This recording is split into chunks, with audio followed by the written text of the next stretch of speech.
Most gracious Father, thank you so much, Lord, for this wonderful day. Thank you so much for allowing us to see this day in our life, Father God. We praise you and thank you. We are here because of your grace, God. We live by your grace and we live by faith. Lord, because of your great love, we are not consumed. Thank you for not treating us as our sins deserve, Father. Thank you so much for your love and mercy. Thank you for the privilege we could gather here, worship your holy name, listen to the word of God, and celebrate the life that you blessed us, Lord. Thank you so much for everything. We love you. We want your Holy Spirit to guide us and strengthen us. In Jesus' holy name I pray. Amen. So today my title is, என்னுடைய தலைப்பு இன்றைக்கு என்னவா இருக்கிறது என்றால் assumptions. அனுமானம், அதாவது உண்மை என்று நாம் நம்பிக்கொண்டிருக்கின்ற ஒரு காரியம். So is there any other word for assumption? இந்த அனுமானம், உண்மை என்று நம்பிக்கொண்டிருக்கின்ற காரியத்திற்கு வேற ஏதாவது ஒரு பொருள் இருக்கின்றதா அகராதியில்? யூகித்தல், பிலீவிங், கற்பனை, நாமளா ஒன்று நினச்சிக்கிறது. அந்த மெசேஜ் நமக்கு அந்த விஷயம், அஃப்கோர்ஸ் அசம்ஷன் வரும்போது the translation அனுமானம் will not hit us. அனுமானம், actually the right word is அனுமானம் only, but but it is not connecting. For us, வியூகம் or யூகம், ஊகம், யூகித்தல். That's how. So we got the what this picture describes. இந்த picture என்ன உங்களுக்கு விளக்கம் கொடுக்குது? தடை செய்யப்படுகிறது, தடை செய்யப்படுகிறது, தடை செய்யப்பட்ட பகுதி சொல்லுவாங்க. So where do you see this kind of picture? The signboard, no entry, no parking, smoking, no parking, no entry, ஆபத்து, dangerous zone, அபாயம், danger, அதுதான். Okay, போகாதீர்கள். Okay, great. So as disciples, of course, we all get into assumptions mode in many ways, in our parenting, in our marriage, in our the place where we work with, even in our church, we all have this perception. நாம் வாழுகின்ற இந்த வாழ்க்கையில் இந்த யதார்த்தம், அதாவது நான் உண்மை என்று நம்புகின்ற இந்த ஒரு காரியமானது நம்முடைய வாழ்க்கையில் இந்த செயல்களை நம்பிக்கொண்டு இருக்கின்றோம். எந்தெந்த விஷயத்தில் நம்பிக்கொண்டு இருக்கிறோம் என்றால், நம்ம சபையில் அதை நம்பிக்கொண்டு இருக்கின்றோம், நம்முடைய திருமண வாழ்க்கையில், பிள்ளைகளை வளர்க்குறதில், இப்படிப்பட்ட அநேக நம்மளுடைய குடும்ப வாழ்க்கையில் நாம் இந்த அசம்ஷன், அதாவது உண்மை என்று இதை நம்பிக்கொண்டிருக்கின்ற காரியங்கள் இருக்கின்றது. Okay, so the meaning for assumption, a thing that is accepted as true or as certain to happen without proof. இந்த உண்மை என்று நம்பிக்கொண்டிருக்கின்ற காரியத்திற்கு அசம்ஷன் என்ன அர்த்தம் என்றால், நாம் ஒருவேளை இது உண்மையாக இருக்கலாம், உண்மை இல்லாமல் இருக்கலாம், அப்படி இல்லைன்னா அதற்கான உண்மையான காரியங்கள் இல்லாமல் கூட இருந்திருக்கலாம். Something that is believed to be true or probably true but that is not known to be true. ஒருவேளை நாம் நம்பிக்கொண்டிருக்கின்ற அந்த அசம்ஷன், நம்பிக்கொண்டிருக்கின்ற காரியம் என்பது உண்மையாகவே இருக்கலாம், அப்படி இல்லை என்றால் உண்மை இல்லாமலும் இருக்கலாம், இல்லாட்டி வர உண்மையாக நடக்கலாம், அப்படி கூட இருக்கலாம். இல்லை தெரிந்திக்கப்படாத உண்மையாக கூட இருக்கலாம், அது எனக்கு தெரியாது அந்த உண்மையை பற்றி, அப்படியும் இருக்கலாம். The opposite of assumption is knowledge, fact, proof or reality. இந்த யதார்த்தம், அதாவது உண்மையாக இருக்கின்றது எதிர்மறையான பொருள் என்னவென்றால், அதற்கு உண்மை அது அர்த்தமாக இருக்கின்றது, ஞானம் என்று அர்த்தமாக இருக்கின்றது. அது மாத்திரமல்ல, யதார்த்தம் அதுவும் அர்த்தமாக இருக்கின்றது. Okay, hope you are with me. Yes, we will watch a short video, just few seconds of video. Okay, so need your attention. Just closely watch this video.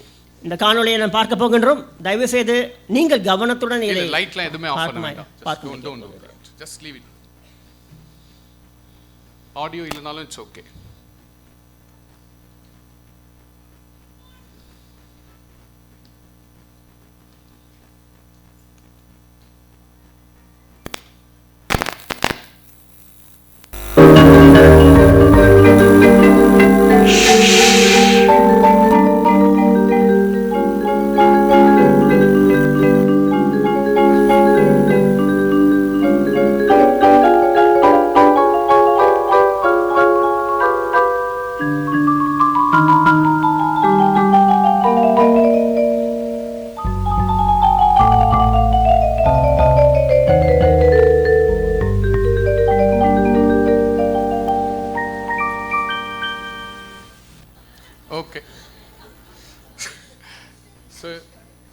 Video பார்க்கும்போது என்ன தோணுச்சு உங்களுக்கு? What happen? என்னாச்சு? நீ ஃப்ரீயா சொல்லுங்க. ஏதோ சந்தோஷமா சிரிச்சுட்டே சொல்றீங்க, சொல்லுங்க. ஆமா, சம்டைம்ஸ் நம்மளா ஒன்று நினைச்சிட்டு இருப்போம், ஆனா நம்ம பார்க்கறது உண்மையா இல்லாம இருக்கும். ரைட்? வேற அஷஸ் கொஞ்சம் ஹெல்ப் பண்ணுங்க ப்ளீஸ். என்ன லைட்டாக வந்தாண்ணா. ஓகே. கண்ணால் காண்பதும் பொய், காதால் தீர விசாரிப்பதே நலம். நல்லா இருக்கு அந்த பழமொழி. Okay, great. வேற யாரும் அவங்க சொன்னாங்க, அந்த சைட்லேருந்து ஒரு வாய்ஸ் வந்தது. கிளியர்? பார்க்கும்போது சேர், அது சோஃபா, அந்த சேர் பெருசாக தெரிஞ்சுது, அது சின்னதாகிடுச்சு. கப்பு டீ குடிக்கிற கப்பு மாதிரி தெரிஞ்சுது, ஆனால் அது ரொம்ப பெருசாக இருந்தது. கடைசியில் பார்த்தா அந்த என்டையர் பிளேஸே ரொம்ப சின்னதாகிடுச்சு. அவர் அந்த ஃபோட்டோ எடுப்பார் இல்லையா? So you know this is call assumptions. when we see something, even our own eyes can deceive us. இதுதான் நாம் ஒருவரை நம்பிக்கொண்டிருக்கின்ற காரியம் தவறாக இருக்கலாம். நம்முடைய பார்க்கின்ற கண்கள் கூட சில வேலைகளை நம்மளை ஏமாற்றி விடும். And of course we make assumptions about other people's lives. Normally, we just assume others' lives. We come up with some kind of ideology. நிறைய நேரத்தில் நம் மற்றவருடைய வாழ்க்கையை தவறாக புரிந்து கொண்டு இப்படிதான் இவர்கள் என்று நாம் நினைத்துக் கொள்வோம். In psychology, an assumption is an unexamined belief or something that is thought without realizing it. உளவியல் என்ற ஒரு அதில் பார்க்கிற பொழுது இந்த அசம்ஷனுக்கு என்ன அர்த்தம் என்றால், இது நம்பப்படாத ஒரு காரியமாக இருக்கின்றது, அதற்கான உண்மையான காரியத்தை அது கண்டிப்பாக எடுத்து வராது என்ற காரியமாக இருக்கின்றது. அன்எக்ஸாமின் பிலீஃப், அதாவது அதை ஆராய்ந்து அறியப்படாத ஒரு நம்பிக்கை. அதை நான் ஆராய்ஞ்சு பார்க்கல, அந்த நம்பிக்கை அதை புரிந்து கொள்ளாமலே இருக்கக்கூடிய ஒரு செயல் தான் இந்த assumption. So I'm going to just read a story from the Bible. We'll be reading a story. So I want everybody's attention. From Old Testament, we'll be going through a story. We may not be able to read the entire passage, but I'll be explaining the story. நாம் பழைய ஏற்பாட்டிலிருந்து ஒரு கதையை குறித்து வாசிக்க போகின்றோம். ஆதலால் நீங்கள் எல்லோருமே கவனத்துடன் இந்த கதையை கேட்கும்படியாய் கேட்க போகின்றோம். முழு கதையையும் நாம் வாசிக்க போகிறது கிடையாது, சில வசனங்களை இதிலிருந்து வாசிக்க போகின்றோம். So most of us, we are very familiar with the Old Testament as well, because Israelites, we know that they were in slavery. In which country, which nation? Egypt. So they were slaves in Egypt, and God through Moses brought them to the promised land. நாம் எல்லாருக்குமே பழைய ஏற்பாட்டினுடைய வரலாறு நன்றாக அறிந்திருக்கின்றோம். நம்முடைய அந்த இஸ்ரவேல் மக்கள் எகிப்து தேசத்தில் அடிமைகளாக இருந்தார்கள். மோசே மூலமாக தேவனானவர் அற்புதமான அடையாளங்களை செய்து அந்த அடிமைத்தனத்திலிருந்து அவர் கொண்டு வந்தார். So how many years they were in the desert? எத்தனை வருடங்கள் இஸ்ரவேல் மக்கள் அந்த பாலைவனத்தில் வனாந்தரத்தில் இருந்தார்கள்? 40 years. Who led the team? Moses. So after Moses, who took the lead? It was Joshua. So how many tribes were there? 12 tribes. So we're going to read this passage. Numbers chapter 32 verses 1 to 5. நாம் பழைய ஏற்பாட்டில் என்னாகமும் 32வது அதிகாரம் 1 to 5 வசனம் முடிய வாசிக்கலாம். ரூபன் புத்திரருக்கும் காத்து புத்திரருக்கும் ஆடு மாடுகள் மிகவும் திரளாயிருந்தது. அவர்கள் யாசேர் தேசத்தை கிலோயா தேசத்தையும் பார்த்தபொழுது ஆடு மாடுகளுக்கு தகுந்த இடம் என்று கண்டார்கள். ஆகையால் ரூபன் புத்திரரும் காத் புத்திரரும் மோசேயையும் ஆசாரியனாகிய எலேசாரையும் சபையின் பிரபுக்களையும் நோக்கி, கர்த்தர் இஸ்ரவேல் சபைக்கு முன்பாக முறியடித்த அதரோத், தீபோன், யாசேர், நிம்ரா, எஸ்போன், எலோயலா, சோபோம், நோபா, பெலோன் என்னும் பட்டணங்களை சேர்ந்த நாடானது ஆடு மாடுகளுக்கு தகுந்த இடம். உமது அடியாருக்கு ஆடு மாடுகள் உண்டு. உம்முடைய கண்களில் எங்களுக்கும் தயை கிடைத்ததானால் எங்களை யோர்தான் நதிக்கு அப்புறம் கடந்து போக பண்ணீராக. இந்த இந்த நாட்டை உமது அடியாருக்கு காணியாட்சியாக கொடுக்க வேண்டும் என்றார்கள். So here we have seen that 12 tribes, they were about to enter the promised land. இங்கே நம்ம பார்க்கிற பொழுது இந்த 12 கோத்திரர்களும் தேவன் வாக்குத்தத்தம் கொடுத்த அந்த இடத்திற்கு போக தயாராயிருக்கிறார்கள். And here 2.5 tribes, they were about to cross Jordan because they got something before Jordan, before crossing the Jordan. So they have to cross Jordan to get the rest of the Canaanite land. அந்த 12 கோத்திரத்தில் 2 கோத்திரர்கள் என்ன பண்ணுறாங்கன்னா, அவர்கள் முன்னாடியே இந்த இடத்தை பார்க்கிறார்கள். ஏன்னா எல்லாருமே இந்த மீதி இருக்கிற கோத்திரத்தார்கள் யோர்தான் நதியில் கடந்து போய் தேவன் வாக்குத்தத்தம் பண்ணப்பட்ட அந்த இடத்தை எடுத்துக்கொள்ள வேண்டும். ஆனால் இந்த 2 கோத்திரம் மாத்திரம் யோர்தான் நதிக்கு முன்பாகவே அந்த இடத்தை எடுத்துக்கொள்ள விருப்பப்படுகிறார்கள். So they were requesting Moses, we are such a big large crowd. It's very difficult for us to take all our cattle, children, family. We are large in numbers. It is very difficult for us to move forward, cross Jordan. Can we stay back here? Can we settle here? அந்த 12 கோத்திரத்தில் 2 கோத்திரர்கள் என்ன சொல்கிறார்கள் என்றால், மோசேயிடத்தில் போய், மோசே எங்களுடைய எங்களுடைய இந்த கோத்திரமானது மிக திரளான அநேக மக்கள் இருக்கிறார்கள், ஆடு மாடுகள் இருக்கின்றது. இவர்கள் எல்லாருமே இந்த யோர்தான் நதியை கடந்து வர்றது மிக கஷ்டமான ஒரு காரியமாக இருக்கின்றது. அதனால் நாங்கள் இதற்கு முன்னாடியே இருக்கின்ற இந்த இடத்தை நாங்கள் எடுத்துக்கொள்ளலாமா என்று ஒரு விண்ணப்பத்தை வைக்கிறார்கள். It was a request. They were pleading. They were requesting Moses. அவர்கள் ஒரு விண்ணப்பத்தை வைக்கிறார்கள். அவர்களுக்கு மோசேவை கேட்கிறார்கள், இதை எடுத்துக்கொள்ளலாமா என்று கேட்கிறார்கள். Let's see the immediate response. 32, same chapter 32 verse 14. நாம் என்னாகவும் 32வது அதிகாரம் 14 வசனத்தை வாசிக்கலாம். இப்பொழுது இதோ இஸ்ரவேல் மேல் இருக்கும் கர்த்தருடைய கோபத்தின் உக்கிரத்தை இன்னும் அதிகரிக்க பண்ணும்படி நீங்கள் உங்கள் பிதாக்களின் ஸ்தானத்திலே பாவமுள்ள பெருங்கூட்டமாய் எழும்பியிருக்கிறீர்கள் என்று வாசிக்கிறோம். This is how they responded.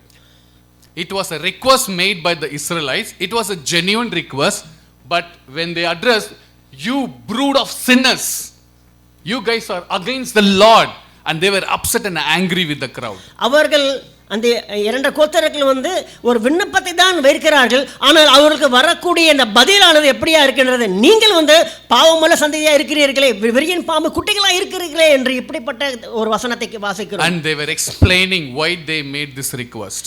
அவர்களுக்கு தங்களை தாங்களே சொல்லி தருகிறார்கள், எதற்காக இந்த விண்ணப்பத்தை வைத்தோம் என்று அவர்கள் பார்க்கிறோம். They said, we can't take our women and children, it's a big number, just a highlighted lines. We will not return to our homes until each of the Israelites have received their inheritance. Make sure we will come with you in the battle. Let all our family, children stay back. Men, we come for battle. We will come with you. We will support you. We will be there till the very end. They were making the request. We will not return to our homes until each of the Israelites has received their inheritance. We will promise that. அவர்கள் ஒரு விண்ணப்பத்தை வைத்து ஒரு சத்தியம் செய்கிறார்கள். நாங்கள் எங்களுடைய எல்லா ஆண் மகன்களும் உங்களோட போருக்கு வருவோம். உங்களுக்கு எல்லா அந்த தேவன் வாக்குத்தத்தம் பண்ணப்பட்ட எல்லா நிலங்களும் உங்களுக்கு நீங்கள் பெரும்படிக்கு உங்களோட இருப்போம். ஆனால் எங்களுடைய மனைவிகளும் எங்களுடைய குழந்தைகளும் எங்களுடைய ஆடு மாடுகளும் இங்கே இருக்கட்டும் என்று அப்படிப்பட்ட ஒரு விண்ணப்பத்தை மோசேக்கு முன்பதாக வைக்கிறார். And also they said, we will not receive any inheritance with them. Again we will not take one more share with you. We are enough. We are fine with, we are content with what we have. We will not fight for another property. So we are happy. We will come with you for battle. அவர்கள் என்ன சொல்கிறார்கள் என்றால், நான் உங்களோட எல்லா ஆண்மகளும் உங்களுக்காக போரிடுவோம். உங்களுக்கு தேவன் கொடுக்கிற அந்த நிலப்பரப்பை ஒன்று கூட ஒரு பகுதி எடுத்துக்கொள்ள மாட்டோம். இந்த இடமே எங்களுக்கு போதுமானது, இதுவே எங்களுக்கு மகிழ்ச்சியை கொடுக்கிறது என்று அப்படிப்பட்ட ஒரு சின்ன விண்ணப்பத்தை வைக்கிறார்கள். Verse 33, then Moses understood. Then Bible says, then Moses gave to the the 2.5 tribes of Israelites the inheritance. அதன் பின்பாக மோசேயானவர் அதை புரிந்து கொண்டார். அதன் பின்பாக இந்த 2 கோத்திரத்திற்கு யோர்தானுக்கு மறுபுறமாய் இருக்கின்ற அந்த நதி அவங்க கடந்து போவதற்கு முன்பதாகவே அந்த நிலத்தை இந்த 2 கோத்திரத்திற்கு அவர் கொடுக்கக்கூடியவராக இருக்கிறார். So now they just went for battle. Now in Joshua chapter 22 verses 1 to 6, almost 7 years passed. அதன் பின்பாக இவர்கள் எல்லோருமே போருக்கு சென்று அந்த நிலங்கள் எல்லாம் மற்ற இஸ்ரவேலுக்கு கிடைத்தது. ஆனால் இந்த யோசுவா 22வது அதிகாரத்தில் படிக்கிற பொழுது வெறும் 7 வருடத்திற்கு அப்புறம் என்ன நடந்தது என்பதை பார்க்க போகின்றோம். They were there 7 years, they were away from the family. Normally whoever goes to abroad என்ன பண்ணுவாங்கன்னா, abroad போயிட்டு வேலை செஞ்சுட்டு இங்கே வந்து வீடெல்லாம் கட்டி செட்டில் ஆவாங்க நிறைய பேர் இல்லையா? இந்த டீம் வந்து டிஃப்ரெண்ட். எல்லாம் செட்டில் ஆயிடுச்சு. தே வென்ட் டு அப்ராட், வேற ஒரு பக்கத்து தேசத்துக்கு போயிட்டு அங்கே சப்போர்ட் பண்ணி ஹெல்ப் பண்ணுறோம். ஆல்ரெடி வி ஆர் செட்டில் பண்ணிட்டு போயிட்டாங்க. So they went there for 7 years, 7 வருஷம் போனாங்க. என்ன நடந்தது? Chapter 22 1 to 6. யோசுவா 2வது அதிகாரம் 1-6 வசனத்தை நாம் படிப்போம். அப்பொழுது யோசுவா ரூபனியரையும் காத்திரையரும் மனசேலியின் பாதி கோத்திரத்தையும் அழைத்து அவர்களை நோக்கி, கர்த்தருடைய தாசனாகிய மோசே உங்களுக்கு கட்டளையிட்டவைகளை எல்லாம் நீங்கள் கை கொண்டீர்கள். நான் உங்களை கட்டளையிட்ட யாவிலும் என் சொற்படி செய்தீர்கள். நீங்கள் இதுவரைக்கும் அநேக நாளாக உங்கள் சகோதரரை கைவிடாமல் உங்கள் தேவனாகிய கர்த்தருடைய கட்டளைகளை காத்து கொண்டீர்கள். So Joshua, this time Moses already departed. So Joshua was excited. Appreciate you guys. You stood with us for last 7 years. Of course, the 7 years is not mentioned here in the history. You were there with me. We are excited. Then verse 6, what Joshua said? இவ்விதமாய் யோசுவா அவர்களை ஆசீர்வதித்து அவர்களை அனுப்பிவிட்டான். அவர்கள் தங்கள் கூடாரங்களுக்கு போய்விட்டார்கள். That's all. At this point, at this very moment, everything was so peaceful. Everyone settled. They went back to their hometown. Everything was normal. அதன் பின்பாக அப்போ யோசுவா சொல்லுகிறார், அப்பொழுது மோசே கிடையாது. யோசுவா சொல்லுகிறார், நீங்கள் எங்களோட வந்து போரிட்டீர்கள், எங்களுக்காக எங்கள் சகோதரர்களுக்காக நீங்கள் கூட இருந்தீர்கள் என்று சொல்லுகிறார். 7 வருடம் வேதாங்கமத்தில் குறிப்பிடப்படவில்லை. ஆனால் 7 வருடத்திற்கு பின்பதாக எல்லா இஸ்ரவேல் மக்களும் அவங்கவுங்க நிலத்தில் அவங்க வீடுகளுக்கு சென்று அவர்கள் இளைப்பாறுதலான ஒரு காலங்கள் இருக்கிறார்கள். Let's read after few words. 6 from 10 to 12. நாம் யோசுவா 22:10-12 நாம் வாசிக்கலாம். கானான் தேசத்தில் இருக்கிற யோர்தானின் எல்லைகளுக்கு வந்தபொழுது ரூபன் புத்திரரும் காத் புத்திரரும் மனோசேயின் பாதி கோத்திரத்தாரும் அங்கே யோர்தானின் ஓரத்திலே பார்வைக்கு பெரிதான ஒரு பீடத்தை கட்டினார்கள். ரூபன் புத்திரரும் காத் புத்திரரும் மனோசேயின் பாதி கோத்திரத்தாரும் கானான் தேசத்திற்கு எதிரே இஸ்ரவேல் புத்திரருக்கு அடுத்த யோர்தானின் எல்லைகளில் ஒரு பீடத்தை கட்டினார்கள் என்று இஸ்ரவேல் புத்திரர் கேள்விப்பட்டார்கள். அவர்கள் அதை கேள்விப்பட்ட பொழுது இஸ்ரவேல் புத்திரரின் சபையார் எல்லோரும் அவர்களுக்கு விரோதமாய் யுத்தம் பண்ணும்படி சிலோவிலே கூடி. Okay, they all settled. The moment they went back, the other side of Israelites, they heard, Bible says they heard something. What they heard, verse 11, and when the Israelites heard that they had built an altar, what they decided to do? They gathered the entire Israelites, the assembly. They want to go war against their fellow Israelites, brothers and sisters. இந்த வசனத்துல நாம் என்ன படிக்கிறோம் என்றால், அந்த 2 கோத்திரர்கள் அவர்கள் வந்து ஒரு அந்நிய தேவர்களுக்காக ஒரு பலிபீடத்தை கட்டுகிறார்கள். இதை வந்து மற்ற இஸ்ரவேலர்கள் கேள்விப்படுகிற பொழுது எல்லோரும் ஒன்று கூடி இந்த சொந்த சகோதரர்களாக இருக்கின்ற இந்த கோத்திரருக்கு எதிராக ஒன்றாக கூடி போரிடும்படியாக ஒன்று கூடுகிறார்கள். And just few verses, Joshua blessed them and sent them. After 4 verses, they decided to go against the Israelites. They wanted to go, war against the fellow Israelites. 7 வருடத்துக்கு முன்பதாக இதே காரியத்தில் பார்க்கிறோம். யோசுவா இந்த 2 கோத்திரத்தில் அவர்கள் ஆசீர்வதித்து அனுப்பிவிடுகிறார். ஆனால் சில வசனங்களுக்கு அப்புறம் படிக்கிறோம், இதே கோத்திரத்தார் இஸ்ரவேல் வந்து சொந்த சகோதரா இருக்கின்ற கோத்திரத்துக்கு எதிராக இவர்கள் போரிடும்படியாக ஒரு முடிவெடுக்கிறார்கள். So why they were so angry? Why they want to kill their own brothers and sisters? What is the reason? They were so happy. They were with them for last 7 years. They supported them. They fought with them. They fought with their enemies. And they gave the inheritance. They went back immediately, within few moments. They just want to go fight against their own fellow Israelites. இங்கே பார்க்கிற பொழுது இந்த சகோதரர்கள் தான் இவர்களோடு மற்ற இஸ்ரவேலோடு இருந்து ஒன்றாக போரிட்டார்கள். ஒன்றாக இருந்து அவர்களோடு எல்லா விதத்திலுமே உதவி செய்தார்கள். ஆனால் அதையெல்லாம் மறந்து இந்த இஸ்ரவேலர்களுக்கு எதிராக இந்த 2 கோத்திரங்களுக்கு எதிராக இவர்கள் ஒன்றாக சேர்ந்து போரிட வேண்டும் என்று ஏன் அதற்காக இப்படிப்பட்ட ஒரு முடிவு எடுத்தார்கள் அவர்கள்? What made them to get upset and angry? What made them to go plan a war against them? What was the reason? இதனுடைய முடிவு என்னவா இருக்கும்? எதற்காக இந்த முடிவை எடுத்தார்கள்? எதற்காக எந்த சகோதரர்கள் மேல இவ்வளவு ஒரு கோபம் கொண்டு இப்படிப்பட்ட ஒரு முடிவை எடுக்கக்கூடியவர்களாக இருந்தார்கள்? Why? So what did they do against God? என்ன பண்ணாங்க? தேவனுக்கு விரோதமா அவங்க என்ன பண்ணாங்க? எதுக்காக அவங்க கூட போய் சண்டை போட போகணும்? உங்க கூட இவ்வளோ வருஷம் வந்து சப்போர்ட் பண்ணாங்க இல்லையா? உங்களுக்கு அந்த இன்ஹெரிட்டன்ஸ் கிடைக்கிறதுக்கு உதவி செஞ்சாங்க. அவங்க ஊருக்கு அவங்க போய் செட்டில் ஆயிட்டாங்க. இப்பயே அவங்க கூட சண்டை போட்டு போய் போர் போட சண்டை போட போயிட்டீங்களே, என்ன பண்ணாங்க அவங்க உங்களுக்கு? Okay, they disobeyed God.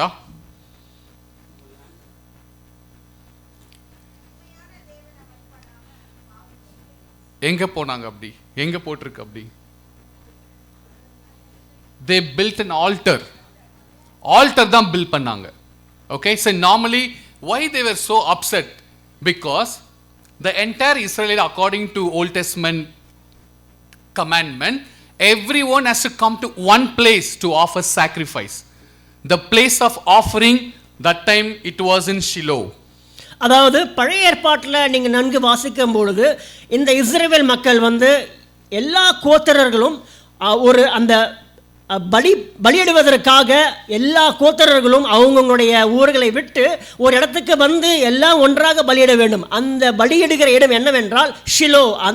அந்த இடத்துல தான் அவங்க வந்து பலியிட வேண்டும். Nobody can do on their own anything. They have to come together as an entire Israelite community and they offer sacrifice in the altar.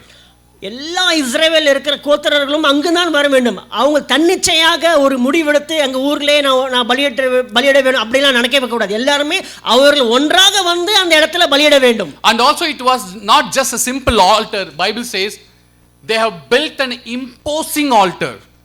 அது ஒரு சாதாரண பலியிடக்கூடிய ஒரு காரியம் இல்லை. அது வந்து வேதாகமத்தில் எழுதப்பட்டுகின்றபடி அது ஒரு உடன்படிக்கை பட்டியா இருக்கின்ற ஒரு பலிபீடமாக இருக்கின்றது. அந்த பலிபீடம் வந்து it's like impressive and huge tall. அவங்க சொல்லப்பட்டதை விட பெரிதா பிரம்மாண்டமான ஒரு ஆல்டரை கட்டிட்டாங்க. Right? So when the news came to the rest of Israel, there was no discussion. There was an immediate reaction. இந்த செய்தியானது மற்ற இஸ்ரவேலர்களுக்கு காதுகளுக்கு வருகிற பொழுது, கேள்விப்படுகிற பொழுது அவர்கள் எதை குறித்துமே சிந்திக்காமல் ஒரே ஒரு முடிவு எடுத்தார்கள். They decided to go for a war. No discussion, no talk, no fact check. They just decided to fight against their own brothers and sisters. அவர்கள் இந்த செய்தி வந்த உடனே எதற்காக அந்த பலிபீடத்தை கட்டினார்கள் என்று எதுவுமே அவர்கள் ஆராயவில்லை, அதற்கான காரியங்களை முன்னெடுக்கவில்லை. உடனே அவர்கள் கோபப்பட்டு ஒரு முடிவெடுத்தார்கள். அவர்களுக்கு எதிராக போய் நாங்கள் போர் செய்ய வேண்டும், அவர்களை கொன்று போட வேண்டும், அப்படிப்பட்ட முடிவெடுத்தார்கள். If any conflicts that causes division, disunity, that is not spiritual, that is not godly. ஏதாவது ஒரு காரியம் நம்மளுடைய ஒற்றுமையை பிரிக்கக்கூடிய ஒரு காரியம் எதுவாக இருந்தாலும் அதுதான் மோசமான ஒரு காரியமாக ஒரு பாவமாக இருக்கின்றது. எனி கான்ஃப்ளிக்ட், எதனா ஒரு சண்டை, எதனா ஒரு பிரச்சனை, அது பிரிவினையும் மன வலியையும் மனக்கசப்பையும் ஏற்படுத்துச்சுன்னா, ஒற்றுமையை சீர்குலைக்குதுன்னா, அது வந்து இட்ஸ் நாட் ஸ்பிரிச்சுவல், அது காட்லி கிடையாது. அது ஒற்றுமையான விஷயம் இல்லைன்னா அது தேவனுக்கு பயந்த விஷயம் கிடையாது. ஸோ இது கேள்விப்படுறாங்க இல்லையா? Then let's see what happens.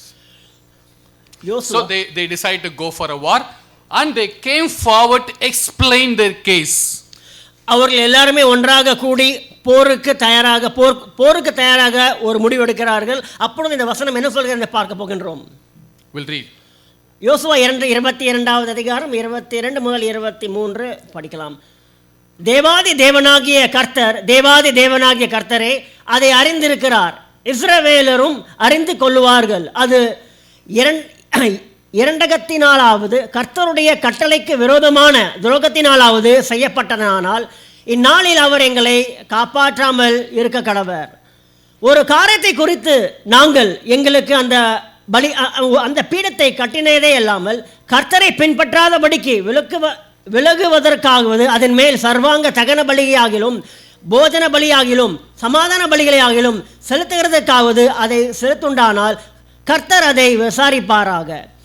சர்வாங்க தகனத்திற்கும் அல்ல, பலிக்கும் அல்ல, எங்கள் சர்வாங்கங்களினாலும் பலிகளினாலும் சமாதான பலிகளினாலும் நாங்கள் கர்த்தரின் சந்ததியில் அவருடைய ஆராதனையை செய்தவர்கள் என்று எங்களுக்கும் உங்களுக்கும் நமக்கு பின்வரும் நம்முடைய சந்ததியாருக்கும் நடுவே சாட்சி உண்டாயிருக்கும் படிக்கும் கர்த்தரிடத்தில் உங்களுக்கு பங்கில்லை என்று நீங்கள் பிள்ளைகளுக்கு நாளைக்கும் உங்கள் பிள்ளைகளோடு சொல்லாதபடிக்குமே ஒரு பீடத்தை உண்டு பண்ணுனோம் என்றான். Okay, so here they were clearly saying it is not that's something we did against the Lord. It is not for offerings. அவர்கள் என்ன சொல்லுகிறார்கள் என்றால், தேவனுக்கு விரோதமாக நாங்கள் எதையும் நாங்கள் செய்யவில்லை, நாங்கள் இந்த இடத்துல ஒரு பலியிடுவதற்காகவும் நாங்கள் இதை செய்யவில்லை என்று அந்த என்ற கோத்திரத்தார் சொல்லுகிறார்கள். They say on the contrary, it is to be a witness between us and you and the generations that follow.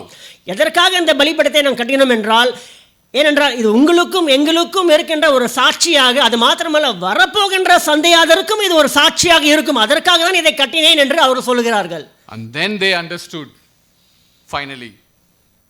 Verse 30 and 31. நாம் 22வது அதிகாரம் 30-31 வாசிக்கலாம்.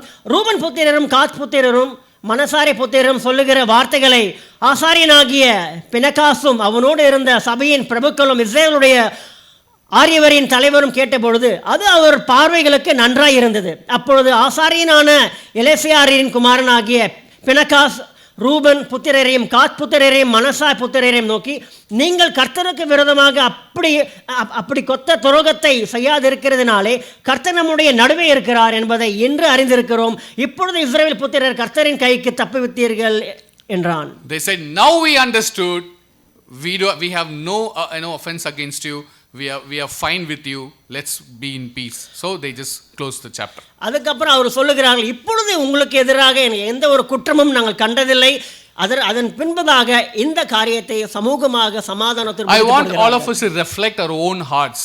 When you hear something, when you hear about someone, when you hear some news in your family, in the church or anywhere, what is your first reaction?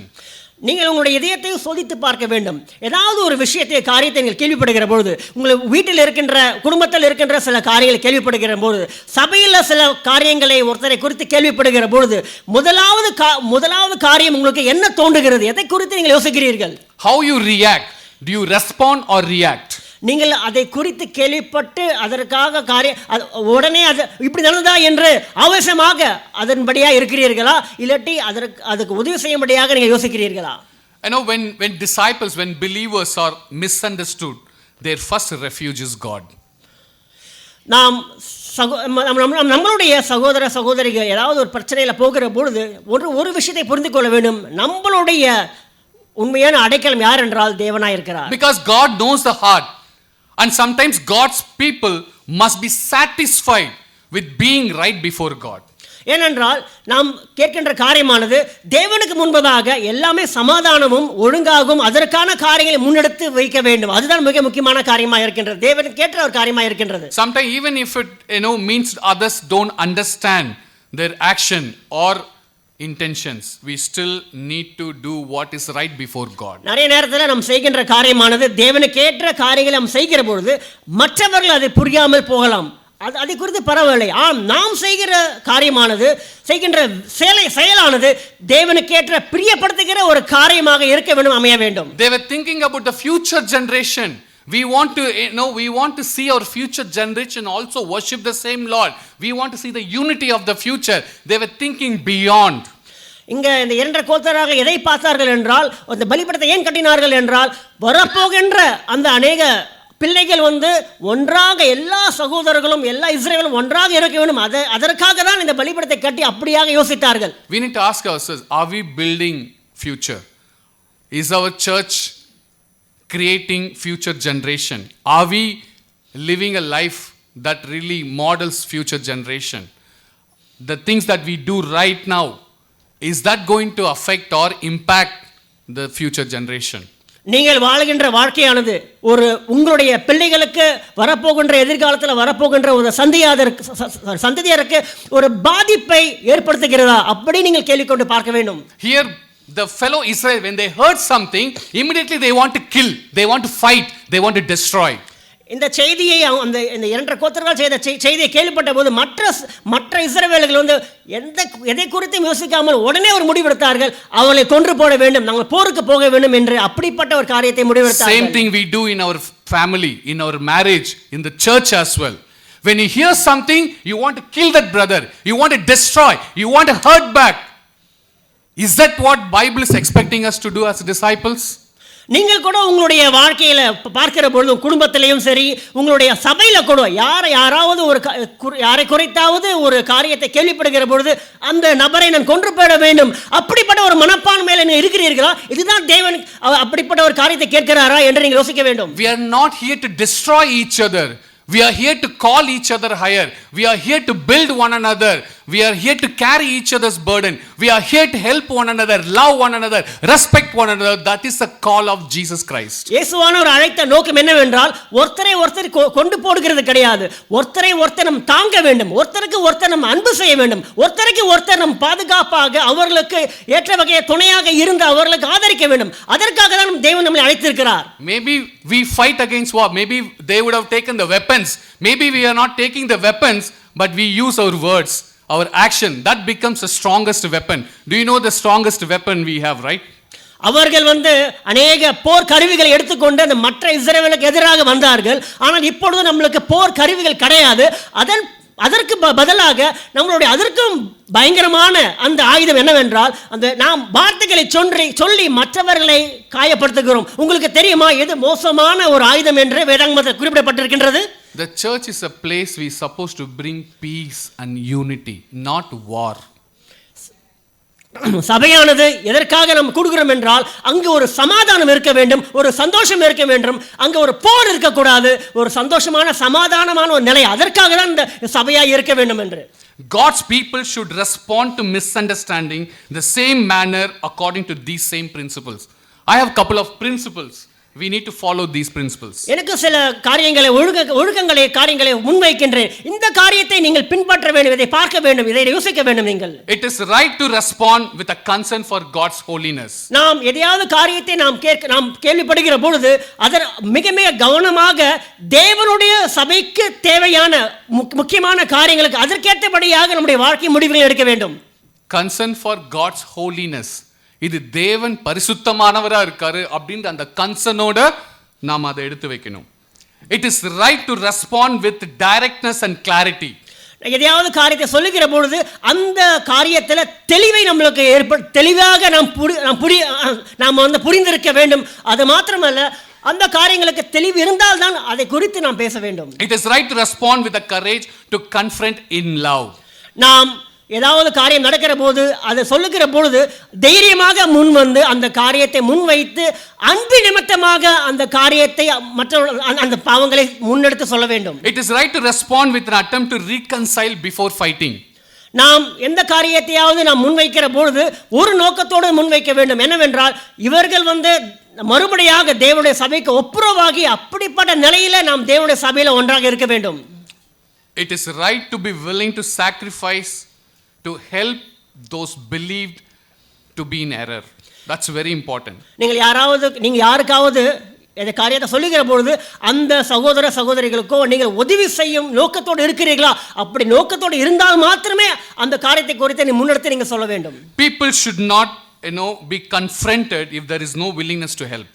ஒருவேளை மக்கள் உங்கள் சகோதரிகள் நீங்கள் சொல்லுகிற காரியத்தை ஏற்றுக்கொள்ளவில்லை என்றால் அதன் பின்பாக நான் போய் உதவி செய்ய வேண்டும் அப்படிப்பட்ட நோக்கத்தோடு அவங்களுக்கு உதவி செய்ய முடியாது. It is right to see the situation from the perspective of the other person. நீங்கள் எப்படி மற்றவர்களுக்கு நீங்கள் வழிநடத்துகிறீர்களோ அவர்கள் எப்படி நினைக்கிறார்கள் என்பதை நீங்கள் அறிந்து அப்படியாக அவர்களுக்கு நீங்கள் உதவி செய்ய வேண்டும். It is right to decide to believe the best of one another. அது மாத்திரமல்ல, நாம் ஒருத்தருக்கு ஒருத்தர் எப்பவுமே ஒன்றாக இருக்கிறது அதுதான் நன்மையான ஒரு காரியமாக இருக்கிறது என்றதை அதை நீங்கள் அறிந்திருக்க வேண்டும். So in this passage, the story, there is a fact, there was an assumption and also opinion. Then finally we saw the reaction.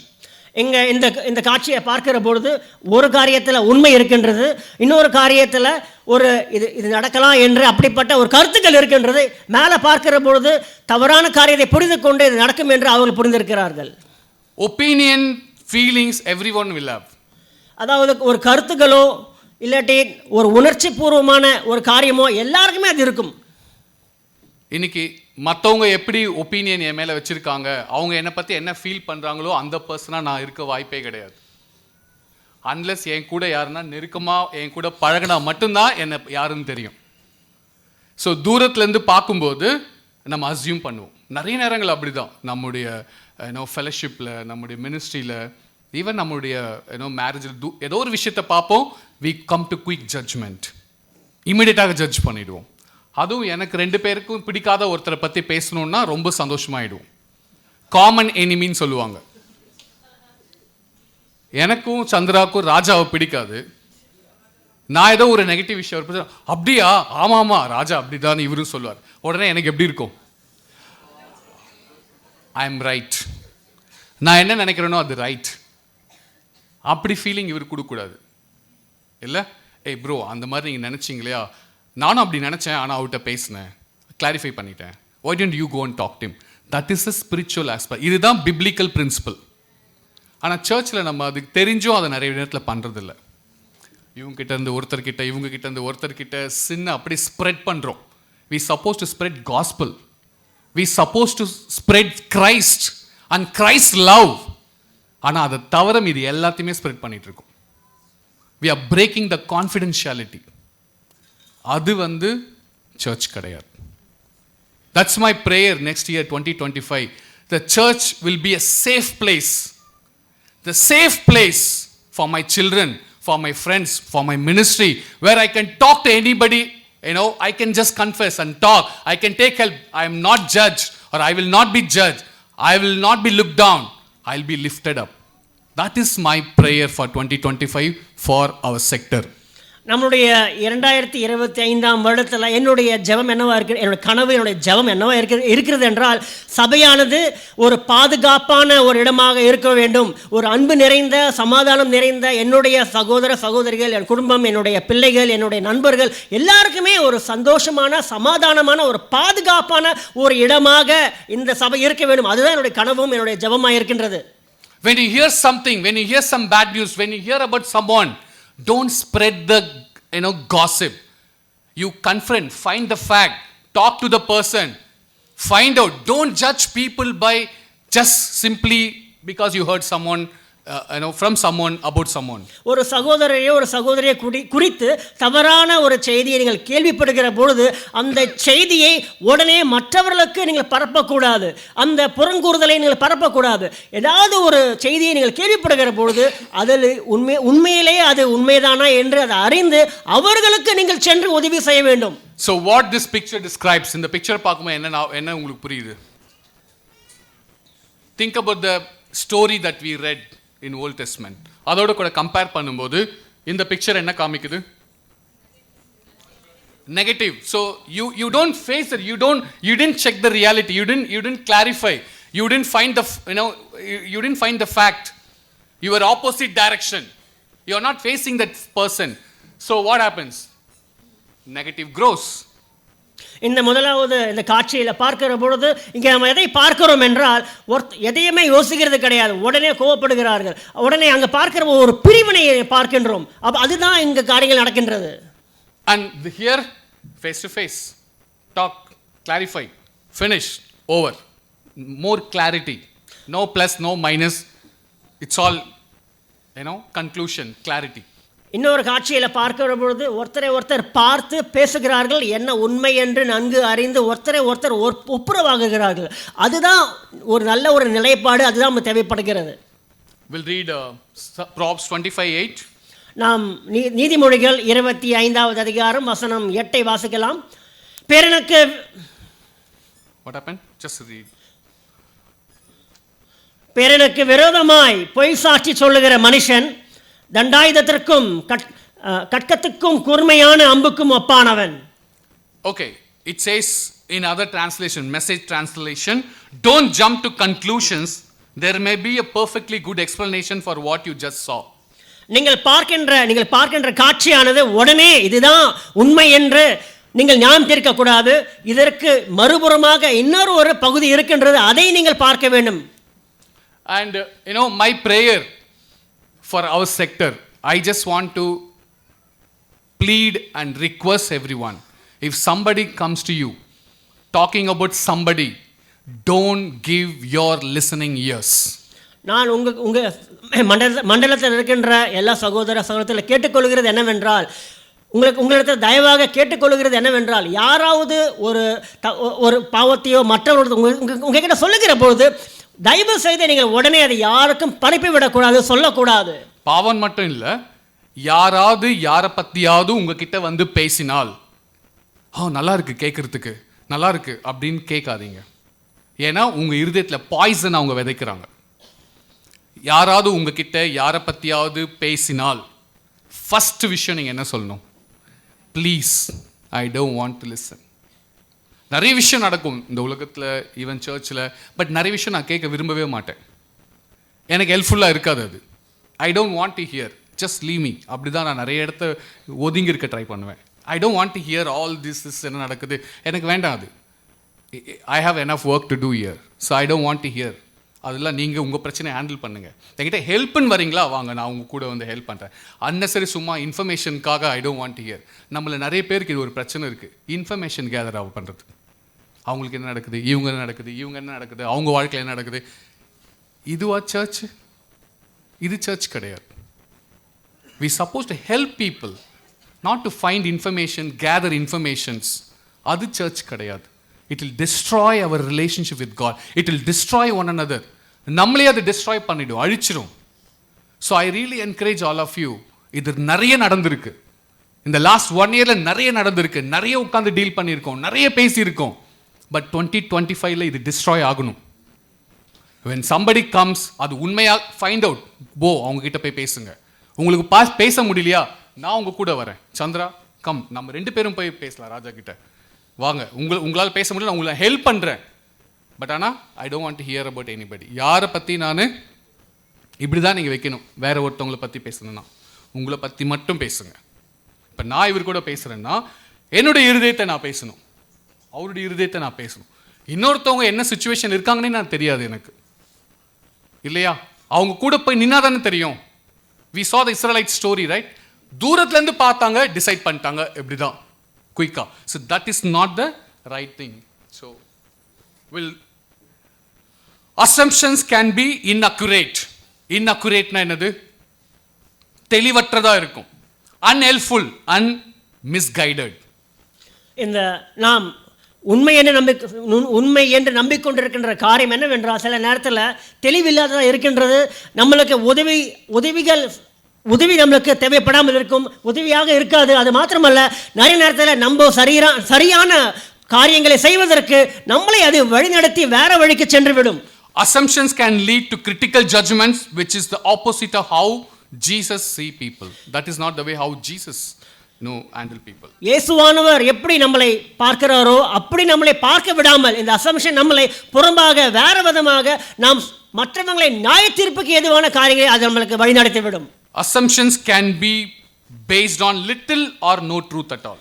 இந்த நம்பிக்கொண்டிருக்கின்ற காரியம் சில நேரத்தில் இது உண்மையே இருக்காது, இல்லை இது உண்மை என்று நாம் நம்பிக்கொண்டு வேற வழியில் நாம் சென்று விடுவோம். Assumptions can make us act more like Pharisees than Jesus. எப்படி நாம் உண்மை என்று நம்பிக்கொண்டிருக்கின்ற அசம்ஷன்ல நாம் இருக்கிற பொழுது இயேசுவானவர் எப்படி, கிறிஸ்துவர்கள் எப்படி வாழ வேண்டும் என்று அப்படி இல்லாமல் பரிசேயர்கள் எப்படி வாழ்ந்தார்களோ அப்படியே நாம் வாழ்ந்து நம்முடைய வாழ்க்கையை இருப்போம். Assumptions can be the mother of all foul-ups.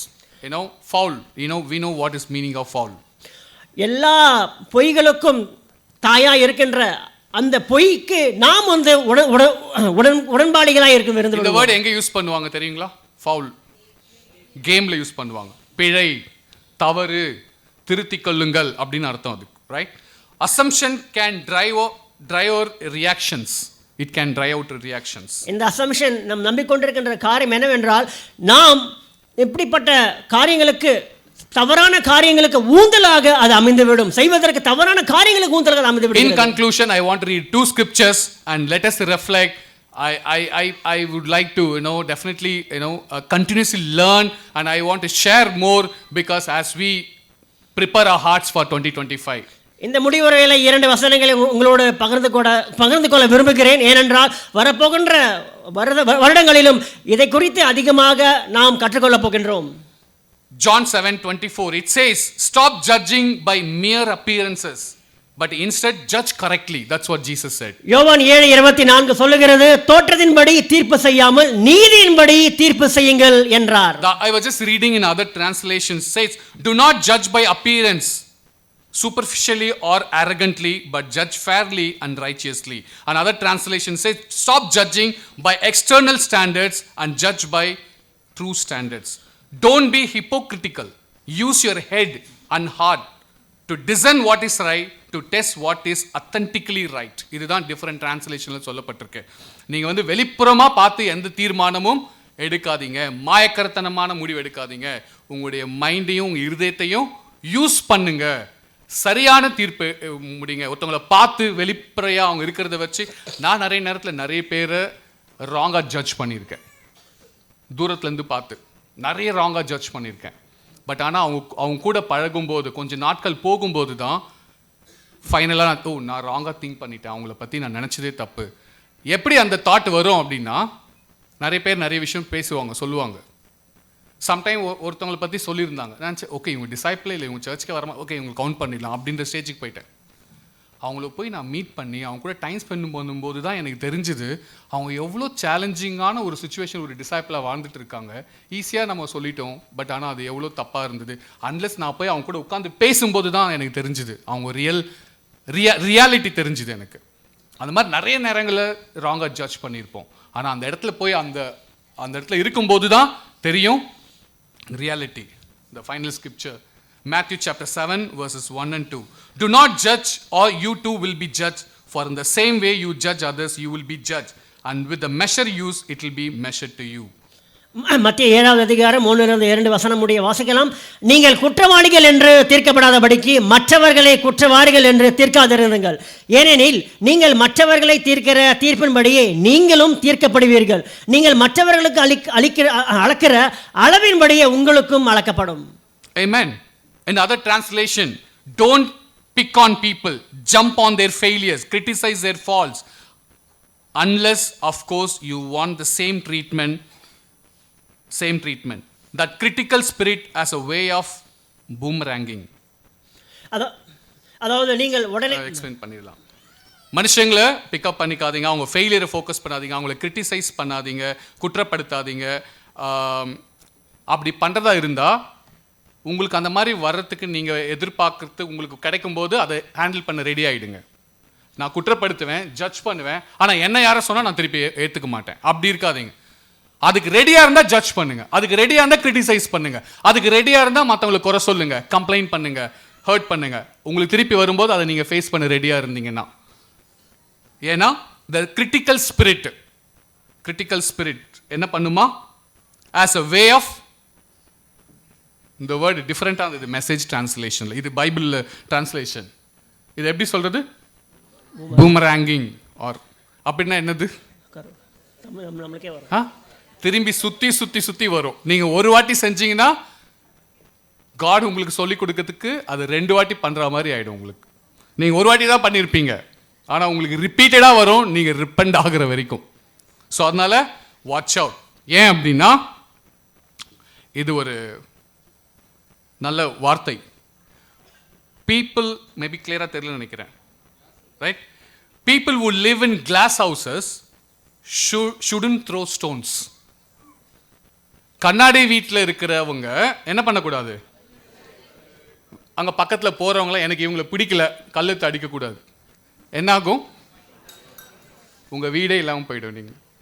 ஏன்னா நீங்கள் மறந்துட்டீங்க நீங்கள் எங்கே இருக்கீங்க. என்ன what I am trying to communicate, நானே சின்னர், நான் மாற வேண்டிய விஷயம் நிறைய இருக்குது. எனக்கு உட்கார வச்சு கவுன்சிலிங் கொடுத்து ஹெல்ப் பண்ண வேண்டிய விஷயம் நிறைய இருக்குது. பட் நான் போகிற வரவங்களை எல்லாம் கல்லெடுத்து அடித்து அவங்க லைஃப் அழிச்சிட்டே இருந்தேன் அப்படின்னா தட் இஸ் நாட் ரைட். அது சரி கிடையாது இல்லையா? ஸோ அதனால் இன்னொருத்தவங்களை காயப்படுத்துறதுக்கு முன்னாடி, கல்லெடுத்து அடிக்கிறதுக்கு முன்னாடி, கிரிட்டிசைஸ் பண்ணுறதுக்கு முன்னாடி, காசிப் பண்ணுறதுக்கு முன்னாடி, மற்றவங்களை பற்றி பேசுறதுக்கு முன்னாடி மறந்துடாதீங்க, நான் கண்ணாடி வீட்டில் இருக்கிறேன், எனக்கு ஜீசஸோட மன்னிப்பு தேவை, அவருடைய கிருபை தேவை, அதனால தான் நான் இங்கே இருக்க முடியும் அப்படின்ற அந்த ஒரு பேசிக் பிரின்சிபலை மறந்து விட வேண்டாம். அப்போ நம்ம ஈஸியாக யார் மேலே கல் தடிக்க மாட்டோம். So that is my prayer for 2025. நான் சொன்னது மாதிரி சர்ச் இந்த இடத்த வந்து ஒரு சேஃபான பிளேஸாக மாற்றணும். அதுதான் என்னுடைய ப்ரேயராக இருக்குது. No gossip, 0 gossip. யாரும் யாரை பற்றியும் யார்கிட்டையும் பேசக்கூடாது தவிர. That is my prayer. இந்த கம்யூனியன் நம்ம இப்போ அடுத்து எடுக்க போகிறோம். அதுக்கான இந்த கொஸ்டின்ஸை ரெஃப்ளெக்ட் பண்ணுங்கள். Maybe throughout this next few days I want you to reflect these 3 questions. Number 1, what assumptions do I make about people based on their appearance, speech or behavior? How accurate are those assumptions? நபர்களின் தோற்றம், பேச்சு அல்லது நடத்தை ஆகியவற்றின் அடிப்படையில் நான் என்ன அனுமானங்களை யூகித்தலை செய்கிறேன், அந்த அனுமானங்கள் யூகித்தல் எவ்வளவு துல்லியமானவை அப்படின்றத கேள்வி கேளுங்க. Second, when I judge someone, am I addressing their actions or am I questioning their value as a person? நான் ஒருவரை நியாயம் தீர்க்கும் போது, குற்றம் சுமத்தும் போது நான் அவர்களின் செயல்களை குறிப்பிடுகிறேனா அல்லது ஒரு நபராக நான் அவர்களின் மதிப்பை கேள்விக்குள்ளாக்குகிறேனா? இதுதான் ரொம்ப ரொம்ப important. Third one, how would I feel if someone judged me in the same way I tend to judge others? நான் மற்றவர்களை நியாயம் தீர்க்க முனைவது போலவே யாராவது என்னை நியாயம் தீர்த்தால் நான் எப்படி உணர்வேன்? I want all of us to reflect on these questions throughout this week when you have your quiet time. God bless you all. Thank you.